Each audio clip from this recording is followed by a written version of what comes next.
Hi everyone, and welcome to another episode of Redlining, this series where I play 25 and L and see whether my sort of aggressive strategy holds up at the lower stakes. So yeah, we've got the two tables of fast fold 25 and L, and yeah, we'll play about half an hour and see how we go in this session. Three bet the king queen. Just going to start with small bets. I also need to get used to not having time bank again. That's always the struggle I have. I don't play a lot of fast fold. I generally play reg tables, but we should be able to make do. See a limp here. We're definitely going to ISO fairly aggressively versus recreational players. Yeah, we get another recreational player flat us behind, opening up the ace king. Okay, so just going to be playing like we're going five ways to the flop.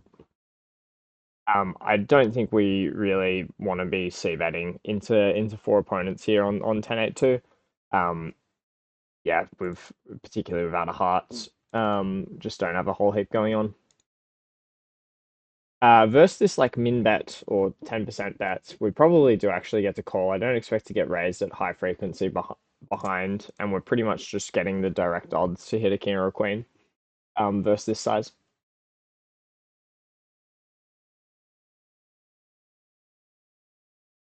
Checking the ace king on the turn,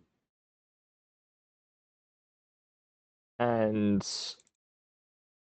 we are just going to clearly fold there. I think we probably just fold river here as well.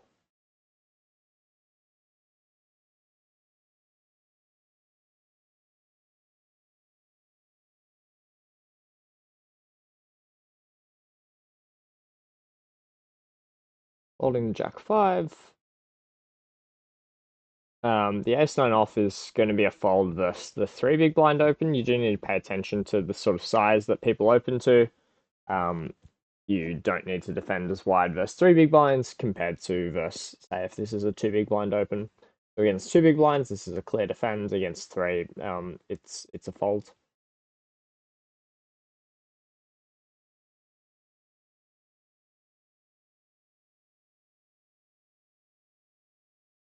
Yeah, so if you're enjoying this series, please give it a like. Let me know in the comments that you're enjoying it, and I'll keep making more. As I said, I've just bringing back the YouTube content. So yeah, looking to make a few more videos of this series if you all enjoy it.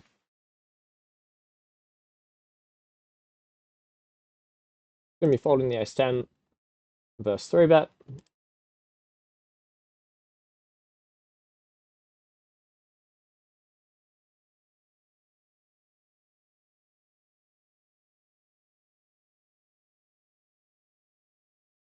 A bit of folding.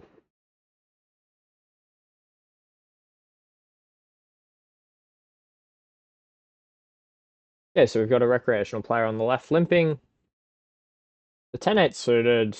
Um, it's a bit awkward if we ISO, like if this folds through and it comes to us.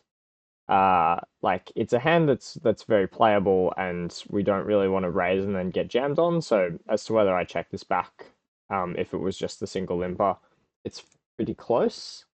Going to be squeezing this and obviously folding versus the six big blind ISO. For what it's worth, the six big blind ISO seems pretty good. That's sort of like I prefer just large ISO sizings in this pool. The recreationals are pretty bad, pretty sticky. Although six big blinds maybe is a bit overkill when the guy's only playing off 37 big blinds.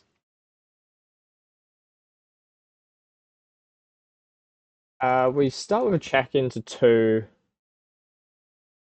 players. We've also got this guy playing off 13 big blinds. I think we can check again here. After they both quickly check the flop, like we've got the best hand here. Almost always would be my analysis, unless someone's rivered pocket nines here. I think we can go for like a small bet, get called by pocket tens, pocket jacks, pocket eights, that kind of type of hand,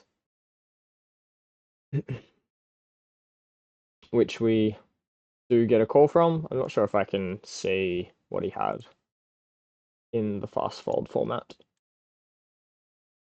I'll try and find out. Yeah, okay, he just has pocket sixes. Okay, so we open the aces. We see queen 8 4. Gonna go for bigger bets here. There's a lot of sort of viable strategies that we can have on this board. We can build around smaller bets as well, but I generally prefer sizing up, particularly when we're unblocking the top pair. People are going to make some mistakes calling down with single pair holdings for too many streets there. Open up the ace two.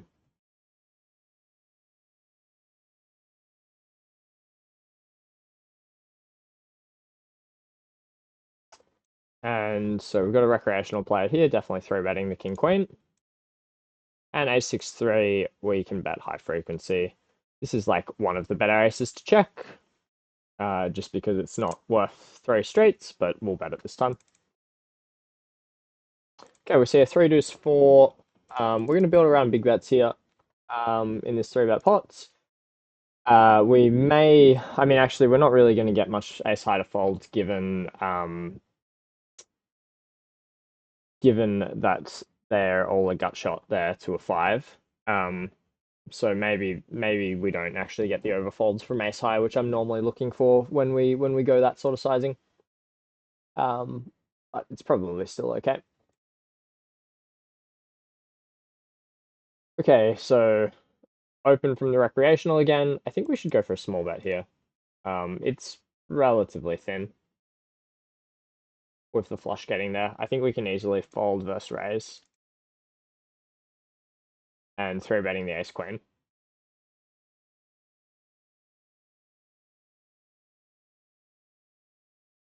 Yeah, you get a couple of calls, 10 6 8.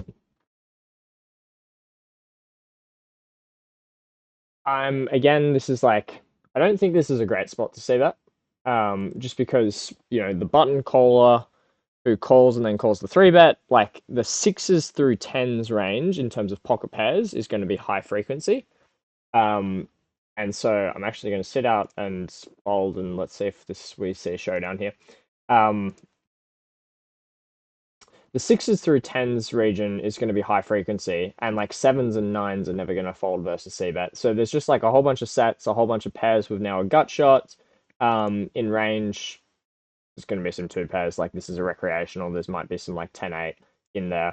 I just don't think there's enough going on that we really want to be betting, building a big c betting strategy into two players there. King Jack here, we can raise, we can call. Both are going to be totally fine.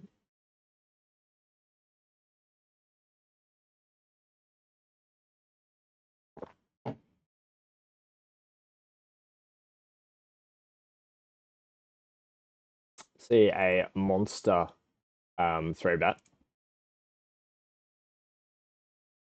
I don't actually know if we're getting the right price to call here. I'm gonna fold. I assume that's just gonna be like quite a strong hand. Like ace queen plus, and I don't really think there's gonna be many bluffs there. And if there are any bluffs, they're gonna be ones that dominate us, like ace jack or ace king or something.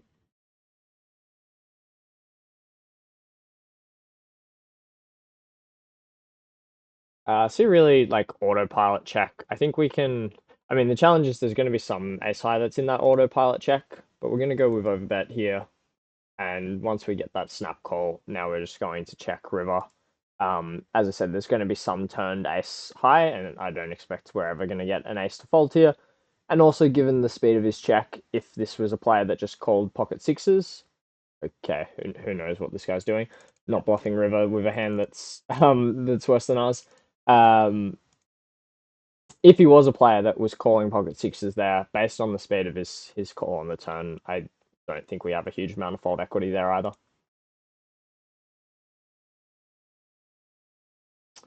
So with check, we're going to be checking range three-way here on 9-7-8. And 10-5 is, yeah, it's going to be a fold versus the three big blind open. Going to get out of the way with the king queen.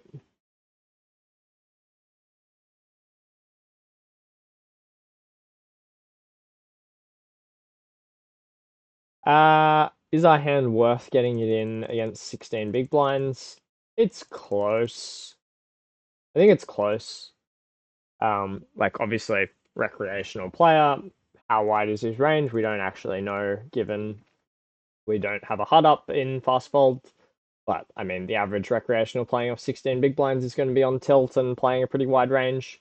And I don't think the limper is ever strong here. So like, yeah, we're going to see some better hands here. But I guess I'm just gambiting that there's enough just random trash here. The ace king this time, and we are in pretty big trouble.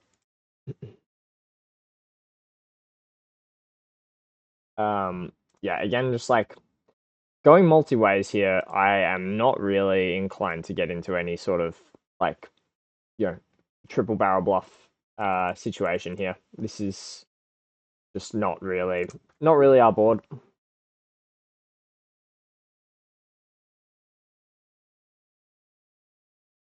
Ultimately, sometimes when we're going multi ways to flops all the time, we do just actually need to flop a higher standard of hand to be willing to put in loads of money.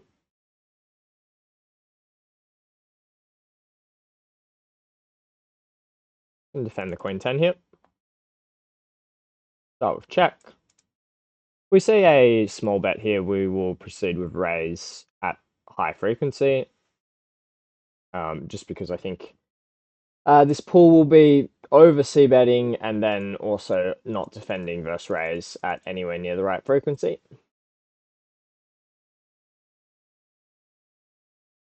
So we'll be looking to do this raise too wide, so wider than GTO, but I mean, this hand seems like it should be a viable candidate in GTO anyway.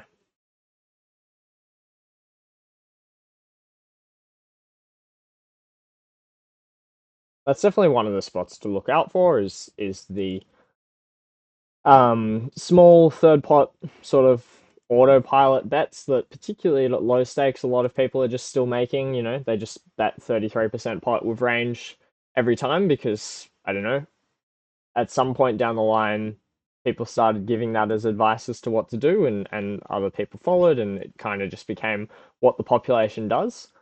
Um, and they have no idea how to defend then when they face raise.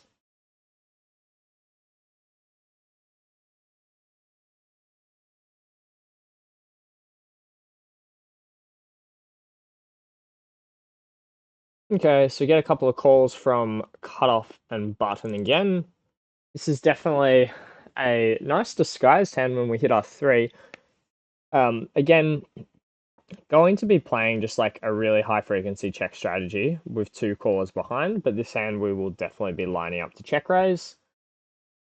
Okay, when we get two checks, I think we can double barrel this and get a large amount of fold equity. I don't think Button will have any flush draws here at really any frequency here. So we should be able to barrel twice big and get a large amount of fold equity, would be my hope. So we will overbet.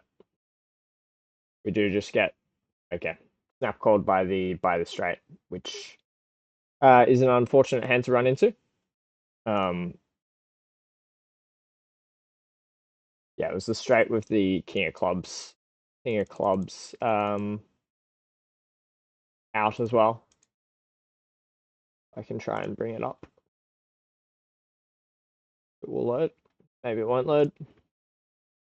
Yeah, I mean that kind of just is what it is when they river straight. They're obviously not folding. Not expecting them to fold, but expecting most of their range to be just like weak one pair. Most of the time.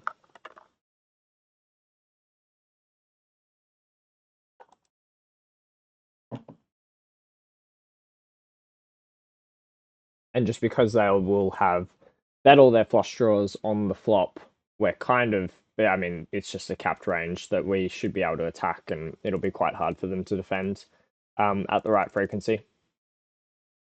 We can check back for the ace king.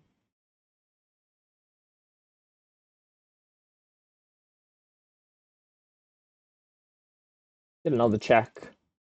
So I imagine we have the best hand here, and it's just like, how do we get more money from this opponent? I'm betting one big blind here. We can get called by worse ace highs here. We also get some useful fold equity against just any two random cards. But yeah, like thin value bet. The alternative is to check turn and then bluff catch river, which is also perfectly viable. And so we just kind of need to make an assessment there as to how often we think they're going to open the river there as a bluff. And the more often they're going to bet river as a bluff, then we should check turn and look to hero call river. And if we think then their range is closer towards just being like ace highs, or if they're not inclined to bet their air on the river, then we should bet the turn as a small value bet. Would be the way I approach that spot. Open up the king nine.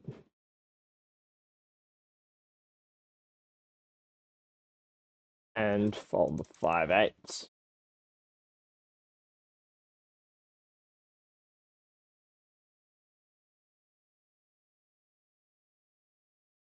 7-10 is probably too wide, but we've got a recreational in the small blinds. I'm okay with opening it.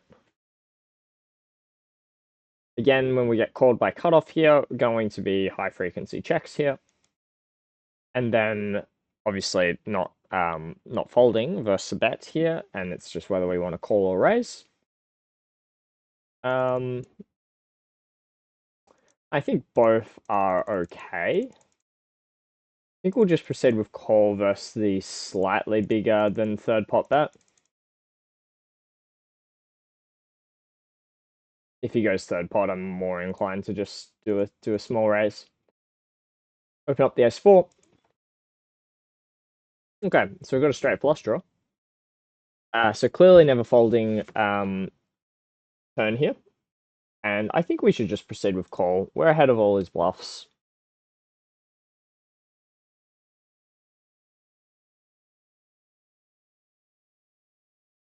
That will check.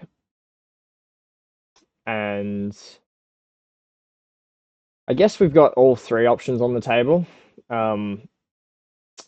Yeah, I was going to say we can call, we can fold, we can raise as a bluff versus a bet there. We didn't get the opportunity to do any of that. I think it was a close spot as to what we wanted to do if we faced like B75. I think all options are viable, and without having the spot in front of me again, I hadn't quite formed a preference. I think it's close. Okay, so we get a cold call of the three bets. We should be able to just bet high frequency. I guess I mean the bet instantly is gonna get some useful fold equity against pocket nines, pocket tens potentially. Um, it's unclear exactly. Like you shouldn't really have a cold call three bet range, so it's unclear what that recreational player's range looks like in that spot and how much ace x there is. The more ace x there is, then potentially we may not want to be betting that spot. With that specific hand, that is. Obviously, if we have ace king, we can fast play it. We don't need to be balanced in these pools. I think that's also a mistake that players make. Once they start delving into GTO, is like trying to be balanced in all of these spots. In reality, particularly in anonymous pools, balance is not an essential component. Really, we want to play our hand in the highest EV line that there is, and often that means that there's going to be one line that's better than another. Even though in GTO, it'll say that both lines are equal. And so we just want to identify what that best line is and take that line every time instead of balancing. Gonna bet and defend the three bet here. Okay, so we get queen five deuce. If we face third pot, I'm interested in raise. We face half, which so I guess versus third pot, I'm more interested in raise. Maybe we'll still go for it anyway. So versus third pots, I'm more interested in raise because they're more likely to be range betting. I don't think this is a board that they necessarily want to be range betting, and so when they B50, it's less likely that they're betting range, and so it's more likely that they're slightly more controlled. I think the hand still makes a nice combo to raise. Obviously, versus the jam, we'll be just folding.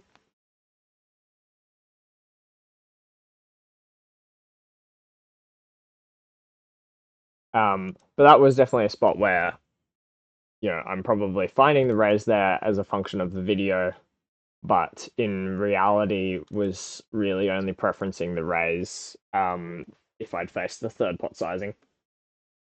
That's just generally like a general principle that I take in this pool is when we see sort of third pot, it's much more likely to be, a lazy three bet, sorry, a lazy C bet sizing that we can attack and punish. And then, when we see people sizing up, it A means they're more likely to be a reg in a lot of spots, and more likely to be a reg, and or they're just like not betting full range, and so they're probably a little bit better equipped to deal with facing raise.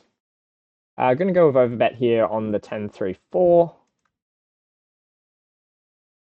Get a quick call. Okay, and we see a flush completing turn.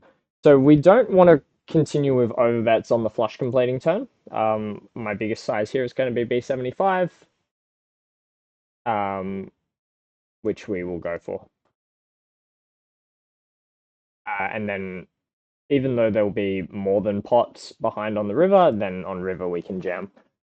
River spots, whenever you can have the nuts, so often on just like flush completed boards, like all in is almost always going to be a viable strategy built around your ace high flushes and then also your ace high blockers that are bluffs. Like that's always going to be viable. We see a couple of interesting spots. I guess so. Gonna definitely three bet this. Don't have much time. And just folding the ace four versus the five big blinds. It's like I don't really want to three bet it and get it in against like ace eight off from a recreational, right, and be behind, which I think is a risk of facing. Obviously calling the tens here and run into kings, which is fine. Like that kind of is what it is. We've got a recreational in the pool who's opening six big blinds with pocket kings. Good to know as a general principle, but like we're 70 big blinds deep with pocket tens. Hijack versus button, like I'm probably happy to get that in, even if we played it in a more standard way, or as in not necessarily us playing it in a more standard way, but more the I'd really like to get my stack up. But anyway, um, yeah, if he'd open to a reasonable size, obviously getting in the ace king, like it's just going to be a chop. We may need to sit out and sit back in if it's not topping us up. Yep, it's annoying. Looks like we're playing an orbit of 24 big blind poker, which I can't say I'm well versed in, but anyway. I don't know why it's not letting me top up.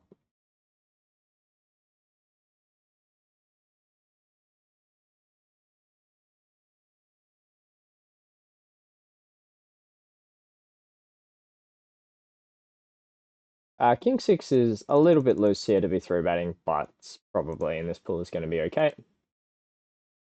Again, just like probably not going to defend enough versus the three bet.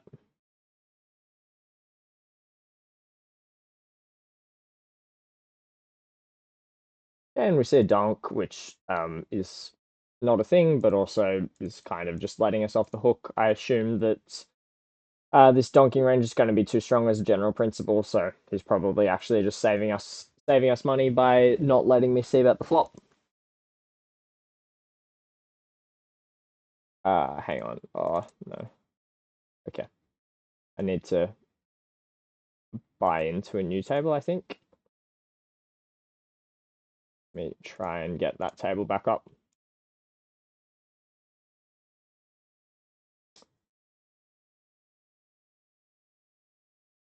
This is classic ignition, a little bit glitchy, but anyway. Okay, we've got back to 100 big blinds. That's good. Okay, opening up the king jack.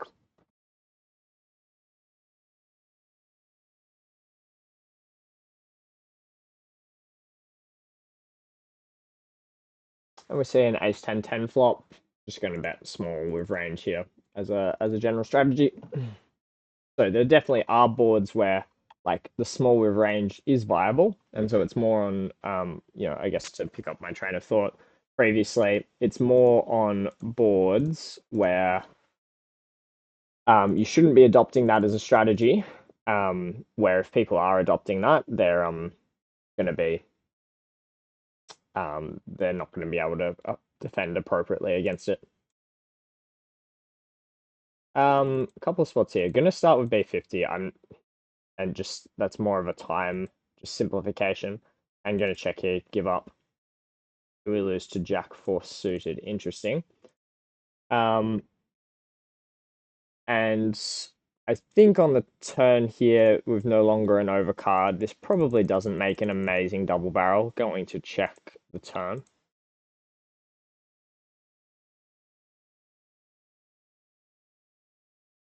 Hmm.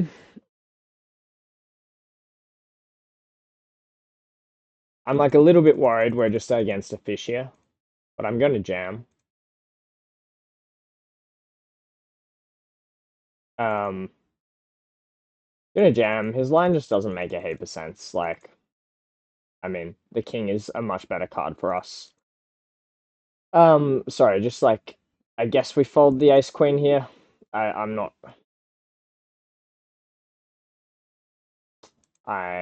It's close versus 43 big blind jam. Like, and without the stats as to knowing like how big the recreational is, it's hard to know. Like, is he on tilt? Is he just like jamming ace nine offsuit, or is it just like ace king plus? We saw someone in the pool like opening six big blinds to like pocket kings. It might actually just be like some players are getting it in with nuttier hands there as a shove. I think the ace queen is close. Like ace jack seems like a clear fold unless we know better, and obviously ace king is obviously a clear call. So ace queen is like right in the middle. All the sixes. Yeah, the like B50 on the river from in thinking about the left board where we had the jack seven off. Going to three bet this one as well. We want to do much less calling versus the 3.9, and I'm not really buying in that this is going to be a balanced strategy from a reg here. This is probably someone just looking to get over folds. Is my like default assumption. Clearly we've flopped enough equity that we're just like happy to go with this. We should probably. I think jam is actually a fine strategy. So the Jack 10, maybe not with 8 9 as a straight. So a lot of Jack 10 X boards in 3-bet pot, jam is a viable strategy. Um, it's a little quirk that you'll sort of see in GTO. You can build it around some of your ace king, ace queen, which just have two overs and a gut shot, and then obviously your ace jack plus for value. And all sort of just like pretty happily get the money in. I'm not sure if that board applies just because the seven obviously connects with the Jack 10, bringing 9-8 as a potential straight. I'm not sure we'd be playing jams when there's potential straights on the board. Hence why I just like size down to half pot. Okay, face three big blinds. We can call, we can raise. Both are okay. Probably just preferring raise against a recreational player, which I assume we were facing. Playing off 90 big blinds. Mind you, as we saw, that's sometimes it's partially Ignition's fault, but people aren't topped up.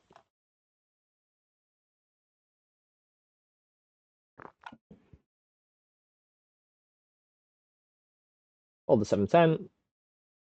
So we see a really small raise. This possibly is the same recreational that we just played. Never folding versus the 8.8 big blind 3-bet.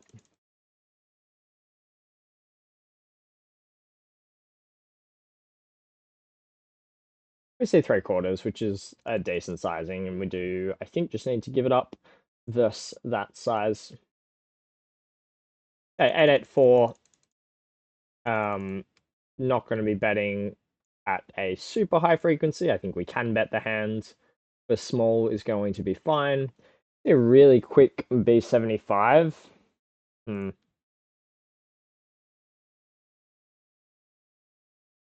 Think we just let this go. I'm like a little bit tempted to do something spicy, but I'm just gonna let the spot go. I think the really quick sizing is probably less likely to be an 8, but is still going to be some sort of value a decent chunk of the time. You can obviously value bet like any pair there. Going to throw out the ace 4, hold the king 6.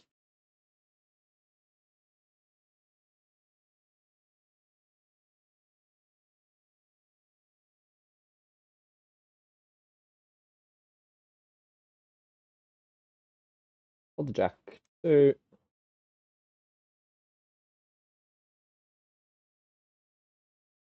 Okay. And open up both queen jacks if they fold to us. And ISO the recreational here.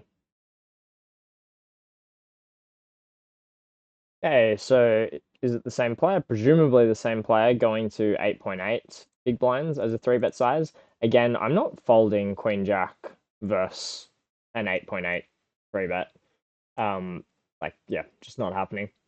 So obviously Ace King in range, but we've got a hand that's like willing to stack off versus Ace King. Um, well, sorry, not obviously we're not happy to stack off when he's got Ace King, but willing to stack off against the range of hands that he has.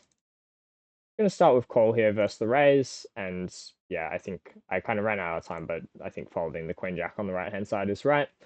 Yeah, like sometimes this guy's got ace king, but he's also just going to have ace queen, aces, kings, those type of hands, plenty of the time. So just like never folding.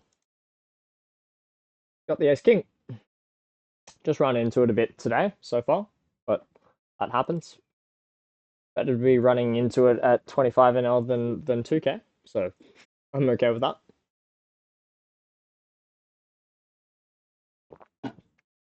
Yeah, like when we face that raise, like as I said, we're going to be running into it at a decent clip, but I think you're also going to get plenty of people playing, pocket aces that way, pocket kings that way, ace queen, where they have a pair on a super wet board and they just like want to get all the money in.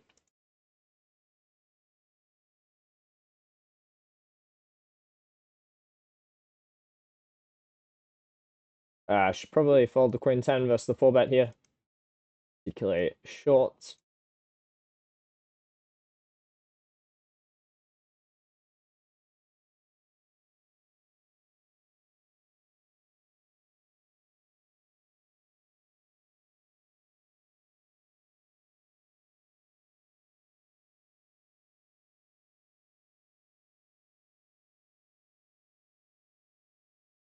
And yeah, I mean, just folding the 10-7. It is versus the min open, so we do need to defend wider, but once it goes multi-way, 10-7 is going to be doing pretty poorly.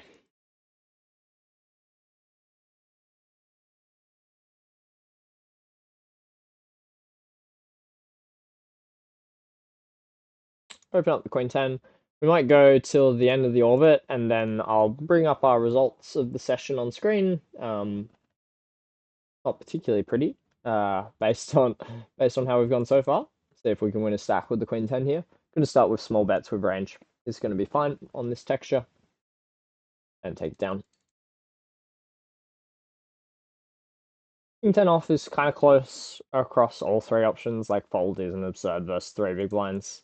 I think call is probably still just as standard what I'm going to be doing.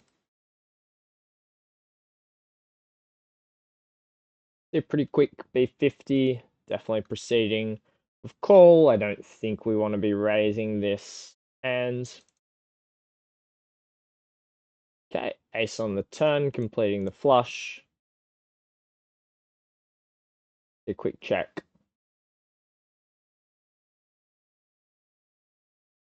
Gonna check the ace-6 here. We're gonna check the king-10 and can definitely consider raise versus a bet, but it does just go check check, and we win. Like yeah, it's a pretty nice raising candidate with the king of spades, also blocking king jack. Pretty nice candidate. Are we in the big blind? I think we're in the big blind. If we're in the big blind, I think raise here makes a lot of sense.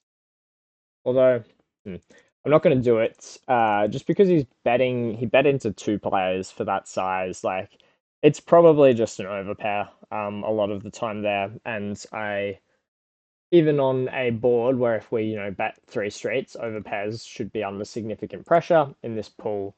I'm not going to trust that players are going to be capable of folding kings there on standard runouts. I think we check twice here, and if this goes check check, we um just bluff the river. Would be my strategy there, but I don't think we have enough going on to really want to be opening the turn there.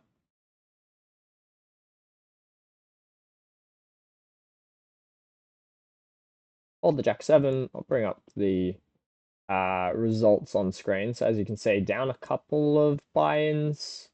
I think if we put that, yeah, on big blinds, yeah, down slightly more than two buy-ins. But kind of just run into top of range there. Queen Jack versus Ace King, and then tens versus kings. And then the bluff that we had running into the rivered straight. So that's just going to happen. Um, Another bluff that didn't work. That's just going to happen sometimes. Anyway, not quite our session. If we look at the red line though, I guess like keeping that afloat, which is kind of, I mean, one of the things that we're looking at is making sure that if we're able to keep our red line up, then assuming that most of the time our blue line's going to be going up when we're making good hands and whatnot, that's going to be helping us gain a solid win rate. And so it's nice to see like a red line that's able to remain flat even in a losing session, and obviously have it swinging upwards when you're on a winning session. Anyway, that'll do us for today. As I said, if you liked the episode, please give it a like. Leave a comment if you have any questions about any hands, and I'll catch everyone on the next one. Cheers.